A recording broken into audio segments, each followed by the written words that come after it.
Hi, and welcome to the AOSC TV pre-race show for round number 6, which is coming away from Oran Park this coming Friday, the 26th of February. So we've had a week off. It's a bit of a break for all of our drivers. Of course, joining me back in the pre-race show is Matty Norry and Daniel Leat. Welcome back, guys. Good evening. Great to be back. Good to be back. It's good to be back. We're going to have a week off so we can re-energise and sort ourselves out. But we had a big one last week, which was at Barbar Motorsport Park. So that was a big one coming from Alabama, USA, and we've got plenty to talk about that. Don't forget, if you haven't already, subscribe to the YouTube channel, AOSC TV. Get that done. And, of course, big thanks to our sponsors, Jinx Shifters, AJ Insurance Services, simrigs.com, Sydney Computers, Sixth Gear Imagery, Race Art Australia, and, of course, track cams for Gourmets. But let's talk about it, guys. Round number 5, Barbar Motorsport Park. Plenty going on. Let's go through the top 10 just to kick things off. And, of course, James Scott and Corey Shepherd 1-2 once again. Andrew Dyson in 3rd. Good to see him make it up on the podium. Dylan Rudd was a surprise who came out in 4th position. Adam Briggs in 5. Brendan Hobson in 6th. Kenneth Latter up to 7th. That's another good result for him. Jordan Ross back there in 8th position. Brett Loxton in 9 and Thomas Hinds in 10 were your top 10. Dan, some surprises in this one. Yeah, it was a really interesting event. We saw some big movers further down the field as well, like Thomas Hinds finishing P10, so had a really good run, gained 7 spots over the course of his run. A little further down, Marty Hansen had a fantastic drive up through the field, avoiding obviously the big incident, and we're going to touch on that a bit later on, but came all the way from 38th on the grid, got home in P15, so a really good haul of points for him there as well. Yeah, Norrie, Dylan Rudd was a bit of a surprise to be up there in the top 5. He got 4th. Spot on. I mean, he's only new to AOSC, but he's really showing incredible form. I mean, P4 at Barber, I mean, I expected it to be Carnage Central, and to come out there with a P4, that's a bloody good result. Well, you did say Carnage Central, and we had our money on the safety car. We got it twice. We got it lap number 1, and we got a lap number 28 around there. So it was an interesting race, but we got plenty to talk about that a little bit later. But let's lead into, obviously, Sydney Computers photo finish. And this week it was 9th place Brett Loxton to 10th place Thomas Hinds. It was the closest finish of the race. We didn't see those exciting things we saw a couple of rounds ago, but closest finish of the race so far. Let's check out the replay.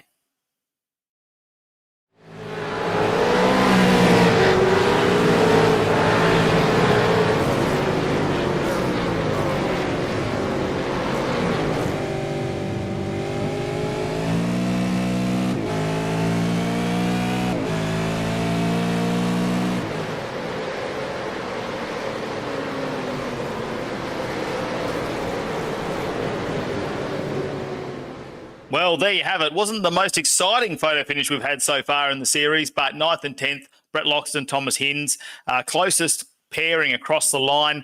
But what I really liked was Kyle Stokes in the background, just having a bit of fun, put some entertainment on, doing some burnouts. Norrie, what's your score out of 10? I've seen some burnouts in my time, and that was a 1. Sorry to say that was a 1. Poor execution and poor form, Kyle. Yeah, Kyle.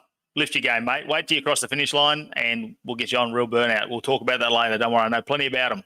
All right, let's move on. Next up, we'll go through the race control decisions and licence points from Barber. And not a lot to go through here, Dan. I mean, pretty surprising. We did see quite a few incidents happen early on in the race, and we saw 2 safety cars at this one, but not a lot of points handed out. No, compared to what we saw last week at Phillip Island, it was much quieter affair. Obviously, we did have the huge shunt on lap 1 down into turn 5 and a hairpin there. Other than that, was just a lot of side-to-side contact. The guys just trying to fight over that last little bit of room. The big standouts that did attract some license point issues, Cameron Veacock, a drive-through penalty and 10 licence points against himself there. Similar for Sebastian Flock as well. A little bit less time. It was a 15-second time loss and the 10 points. So a few guys starting to now attract those points. It is still very early on. We're only round 5, and you got to be cautious of that. But thankfully, nothing too major that came out of it. No, I don't think anything too bad to worry about in that one there. So let's move on to where the series standings have ended up, all thanks to Jinx Shifters. Our Super Series standings, our top 10. Let's run through them. James Scott sitting at number 1, nice and comfortable up there on 1,570 points, followed closely by Corey Shepherd, Andrew Dyson now in 3rd, Brian Borg remains in 4th, Adam Briggs in 5th, Jordan Ross 6th, Tom Frere back to 7th, Kyle Stokes in 8th, Jamie Stovold in 9th, and Brenton Hobson rounds out your top 10. Series standings, Dan, another one. There's plenty of movement happening through the ranks here at the moment. Yeah, absolutely. We're seeing everyone really starting to attract the big points there on offer. Quite a few guys moving well up through the back of the field. Thomas Hinz had a very good, strong round this week, and that, as a result, saw him jump from 34th position coming into it up to 23rd, so just continuing to gain the points. We've seen a few regulars, like Michael Taliancic, unfortunately didn't have a great run at Barber, and he has now slipped outside that top 10, relegated back to the 12th position. So a little bit of work for those guys to do, and we know that everyone's going to have some tracks here that they just don't gel with. And for the few guys that made it work, definitely some strong gain in championship points. Yeah, Dylan Rudd, that big mover, like you say, up to 16th position with that 4th place finish. Kenneth Latta was another one. He was outside the top 30 and is now in 21st in the championship. So he had a great finish and some good points. But Norry, we always love to hear what you've got to say about the championship. What's your opinion on this one? Well, it's a hot topic, but I put my hat on and take my hat off to Brian Borg for coming out of surgery and putting on a stable round to remain P4 in the standings of the championships. That was an awesome round for Brian, and hopefully he's all right. Oh, I love Borgie. I did get sent a photo just before the race, and I said, is your sim at the hospital or have you actually made it home? And he said, no, I'm at home. So it's good to see Borgie could make it out there. We always love catching up with him. But we've got to talk about this one, guys. We're going to have a look at it right now, the AJ Insurance Services impact of the round. This week it was Tom Frere on lap 1. Let's have a look at what happened.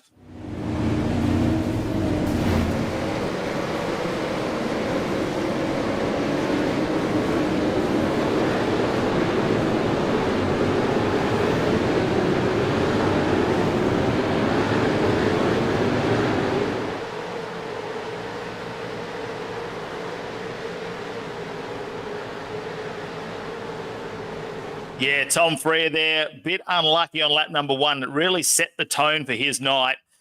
He did not even go on to finish the race. He actually retired early from this one, guys. So a bit unfortunate for him. As you notice there, Brian Borg gives him a little bit of a nudge, and he actually got a nudge from behind as well. So a bit of a concertina effect. And it's really what happened. The impact is that he has dropped from 3rd in the championship, though, now, all the way back to 7th position. So he's got a little bit of work to do now, but we do have a drop round. So very fortunate there for Tom Frere. Absolutely. And probably the biggest takeaway too from that, as far up the field as Tom was when he got rotated, pretty much everyone behind him managed to escape any significant damage as well. A lot of great avoidance there from everyone. Little tough there for Frere because he was sporting the 50 race banner. A little bit of an unfortunate way for him to kick off the night. Yeah, no, that is unfortunate. 50 races. He's already making an impact on the AOSC and its history, and let's hope that he has a much better run at Oran Park next week. Yeah, absolutely. Frere is one of these drivers. I've driven with him for many years. He's always pretty fast, and it's unfortunate that he got caught up in that one because ever since he's moved to Synergy, he's been fast, and he'll be up the front, no doubt. Oh, well, good luck, Tom. We hope you can regroup there for Oran Park, but of course, it is that time again to show us your rig. And this week, simrigs.com actually sent one of their rigs in to have a look at. And it is a fancy bit of gear, Norry. How about you run us through it? Okay, so Simrigs have shown us this awesome rig. And it's their Exodus rig, which sounds a bit technical, but it's not. It's got an Auto Technica seat, a Simagic M10 GT4 combo, a Samsung 49-inch. It looks like a curved monitor, which helps for that peripheral vision. Early version simrigs.com Titan pedals, so they look pretty beefy. Jinx shifter, which is the only shifter I have. and an AMD Ryzen 7 3600 system with a 2080 Super. It just looks like a fantastic rig, and it's cleaner than Mark's. I don't know how you could get it cleaner than Mark's rig, really. That's showroom quality, isn't it? That is the showroom. Simrigs.com, don't forget, great supporters of AOSC Series 10 and previous seasons as well. And they've got some deals going on there where you can still get free entry into the AOS Season 10 with selected products. So check that out, simrigs.com, of course, and you can find them on Facebook. Everything you need to know, just look up simrigs.com and you'll find absolutely everything. All right. Next week, though, we've got a week off, but next week, February 26th, another Friday night, we're heading to round number 6, Oran Park Raceway, the historic track from Sydney in New South Wales, a very historic track in the history of Australian motorsport, guys. It's going to be very interesting. We've got 57 laps. It is a very short track to get around, 150 kilometre sprint race. Of course, the broadcast starts at 9:40 p.m. Australian Eastern Standard Time. That is our qualifying session after pre-qualifying, so you'll see the qualifying. 10 p.m. Australian Eastern Standard Time is when the main race will get underway, and this is going to be another one of those single shootout qualifying for this round. So the single shootout qualifying basically means that after the pre-qualifying, everyone outside the top 10 will get a chance to set a lap. They've got 20 minutes to go and set a lap by themselves. They'll only see themselves on track. And in the last 10 to 20 minutes, we will have the top 10 will then go out one at a time. But it doesn't mean they're in a top 10 shootout. That's not what it is. They are just get to have their own broadcast lap. They will know the times of where everyone else is and what they have to beat. But as we saw last time we did this, you can end up all the way down the back of the field if you don't put that one run in. Dan, take us through Oran Park and where they can come unstuck. Yeah, absolutely. As you say, it's going to be a really good race. It's very short technical circuit. We're estimating lap times of around 1:07 for the quick guys out there. Throw into the fact that it's only 2.6 kilometres in length. Really going to be tough for everyone out there to get a lap in and find the space that they need to do so. The biggest areas that we're expecting to see a big lot of, at least the big incident on lap 1 is going to be down into turn 2. It's a very quick run down there for all the guys coming through. Got that little bit of a kink through 1, not really much of a corner, but it's a very narrow entry before you head off under the bridge. Then as you crest back up over the top, that is always tricky to try and get the power down and keep the back end of the car underneath you. So it's very technical the way you've got to get the car to work. You need to use the curves because you've got to try and maximize the track runoff length as much as you can, but you also need to get the grip. And we're going to be in for a really interesting event. The other interesting fact, though, no repeat winners in the times we've been there. Season 1, Ethan Grigault took it out. Ian Ford took the win in Season 2. Cooper Webster got a win in Season 3. Then we had Jared Filsell for Season 6 and Andrew Gilliam in Season 8. So it's a bit of an open door. Everyone's got a really good chance to possibly put their name up on the winners' podium. And Norry, I'm sure you had a great time this week. You're going to take us for a lap around Oran Park, of course, all thanks to Pure Driving School, that lap that you put together for us this week. Who has left their garage unlocked, basically? Where did you end up? Whose car did you steal? And how did you go?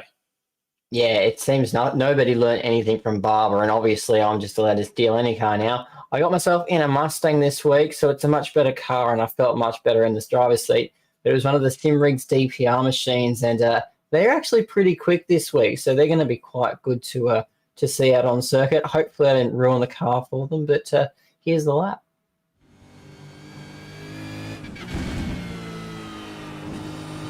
G'day everyone, and welcome to Norry's navigation for AOSC's round here at Oran Park.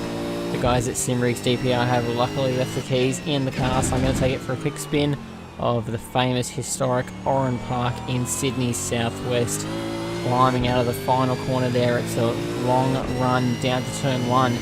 So you're pulling all the gears here past pit straight. You've got to watch out for this left-hand kink though, because it's very fast. You don't want to lock that front left, and then you really got to watch it coming down into turn 2 as it really tightens up. So you've got to try and maximize drive exit on that curb and pick up a few gears. Down a couple of gears now, and turn it in for the right-hander at turn 3. Slam your foot down on the throttle and pick up a couple of gears before on the brakes again and down a gear again. Into the tight right-hander, it is 5. And then we start to crest the bridge here. It's a famous figure 8 track, which is fantastic for that over-under. As we come through the dogleg, that is 7 and 8. Feed it a couple of gears and then back again as you use a bit of curb on the left and then a bit of curb on the right. Set yourself up for 10 and 11 and then flow the car through into the brakes for the final corner.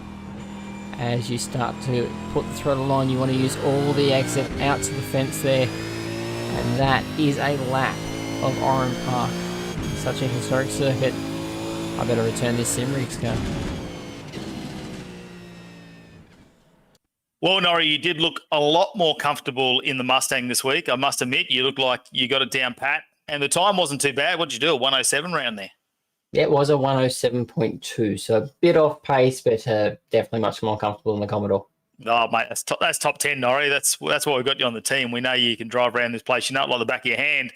You're right there. Turn 2 is going to be very tricky. The dive down into there, it's sort of like a double apex, really, isn't it? So anything could happen coming into that one. What is going to be the pit strategy, though, Norrie, and tyres? Are they going to be a big factor in this one? Yeah, absolutely. The tyres, have to take some tyres, and you get the free kick with the fuel anyway, so I don't see why you wouldn't.